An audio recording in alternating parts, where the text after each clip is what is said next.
Watch this. Listen to this. Very important lesson here. A friend of mine wanted to bury his father. His father died. And he traveled back from Abuja to the village to do his burial, his father's burial. So they told him, right, that you have to get a man of God to pray for the body before they put the body in the ground. So he went to their church and spoke with the man of God, all right, with the delegation.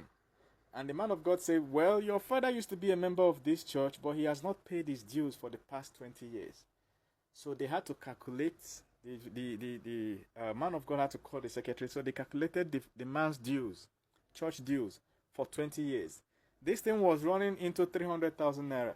In Nigeria, this is huge money. This is the equivalent of the salary of 2 banking low-level staff, to give you an idea of what it is. So the man of God said, you have to pay these fees, otherwise we're not going to pray for your father, we're not going to officiate the burial. So the young man looked at the man of God and said, look, we will hold the burial with or without you. If you don't come for the officiation, I will do it myself. But I will not pay you because my father died. So my father died, I will now pay you money. Before I can bury my father, it's not going to happen, sir. Thank you very much. I understand the point you are coming from, but where I'm coming from, the burial must hold. So the young man went home. He was telling me the story, right? Burial started. Everything was on. When it's time to put the body in the ground, the guy showed up. He stood to lead the prayer. They were about to give him microphone. Guess who? The man of God drove to the the man of God drove to the burial. I was like, wait, give me the mic. So they gave him the microphone. He led the prayers and the blessings, final blessings and the rites, and then they laid down the dead man. All right. So the reason I'm telling you this story is that most of those customs and traditions, you can actually boycott it. It's pressure from dead people, pressure from old people. You understand? They are trying to keep things the same. It's not wrong. Do you understand? But if the situation calls for you to boycott it, no look back. Boycott and nothing they happen. Boycott all boycottables. Nothing they happen. You understand? No make pressure or finish you. You must build a house. You must buy a car before you marry a wife. You must do this. All these are pressure from nowhere. Stop taking pressure from dead people, because those customs and tradition was established by people that are already dead. And you know that their time is different from the modern time. And guess who is trying to enforce it? It's always the older people, older generation, that their time has passed.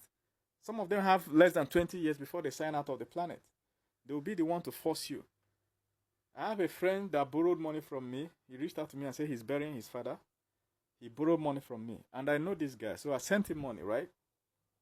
He was telling me that truly he doesn't know when he will be able to pay me, but the burial is a high expense. So within 2 weeks, he came back again that he needed more money. I was like, what the fuck, man? Is it not burial again? Just put the man in the ground. He said, no, that his people said that he has to finish off the man's house. His father was building a house and it was at roofing level before. They said he has to put a roof there before he buried the man. I said, okay, now I'm going to raise the money. Me, you are owing me now. You have to pay me back. I was trying to explain to the guy that that is not a law. It's a custom. You can break the custom and tradition. Because the situation now means that it does not warrant that, because you don't have the finances to do that. So you are borrowing and putting yourself in what they call it, debt all around, ruining your friendships. Now, he has ruined his friendship with me because 1 naira cannot go from me to him until he pays back. And it's almost a year now. I don't know if you get what I'm saying. He has ruined his contacts just to put a dead man in the ground. Your father is dead. Respect to him. He lived a good life, raised a good son like you. Put him in the ground. You understand? You don't even need crowd. Let me tell you, all those burial, canopy, celebration, food, you don't need it. It's tradition. You don't need it. If you can afford it, fine. But if you can't afford it, you can bury the person with family members who can confirm that, yes, there was actually a burial. That's it. Every other person, you give them, you invite them to next year's, what do you call it, commemoration or an burial anniversary, 1 year burial, whatever you call it, whenever you have the money. Even the wedding that they will put canopy, put this print invitation card, print. You don't need it. Do you know you don't need to print card for your wedding? Do you know that? Most people are suffering today because of customs and tradition. There was a place I was working that too many staff in that company were borrowing money. The male staff, they were borrowing money to fund their wedding. They will come to the company and say, since I've been working here for 2 years, you understand, give me 5 million naira for my wedding and you take it from my salary for the next 3 years or 5 years. These guys will mortgage their future to be able to afford a wedding. A wedding that will last 1 day. You blow 5 years of your life in 1 day. It happened so much that the CEO started thinking of a wedding loan website. They had already started building the website when I asked the CEO one question. How would they pay back? Your customers, if you are issuing wedding loan, how will your customers pay back? You understand? That was when the whole idea died down. You get, how will you get new customers? Business involves a system, a repeatable system. People don't do wedding twice. So you can't get repeat customers. Very, very rarely, actually. So at the end of the day, why are you borrowing loan to marry? Give her belly. What I saying? Give the woman belly. If she loves you and you love them, you love her, that is marriage already. Every other thing is to tell the public. You understand? You can start a family and gradually sort things out. Do you know you can do your wedding 10 years after when your child is already 10 years? If you truly love yourself, that is the first marriage. You don't even need anybody to officiate anything. That is if push comes to shove. If you're in such a situation that you can't afford anything, you can call a dinner. When everybody don't show dinner, you tell them, yeah, well, this is actually a wedding. But no one tell me before. This is the wedding. Me and my wife, this is my new wife now. When we get money, we will now do proper burial or proper wedding. Anybody that is arguing to their own pocket. Anybody that is refusing is refusing. It's your life, not their life.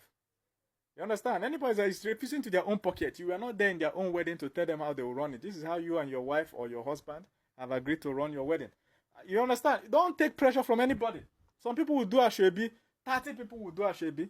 20,000 naira. This one, they will put canopy, they will put decoration, call cameraman to snap your picture. You have phone, no? To call cameraman to snap your picture. You are blowing 500,000. You understand? Use helicopter. Put this, all these things are pressure. If you can afford it, fine. But they are unnecessary customs and tradition. This is why many people will not get rich. I have a friend. In school then, we were in 300 level. Computer science. He got a job with a startup in Palo Alto in the US, where Facebook is located, a startup. There's a subsidiary of Google. And they told him, relocate to the US and work with us. We were young. This guy got this job opportunity. He said no, that they should wait for him to graduate since he's already in 300 level, 400 level. By ending of next year, he will graduate. Then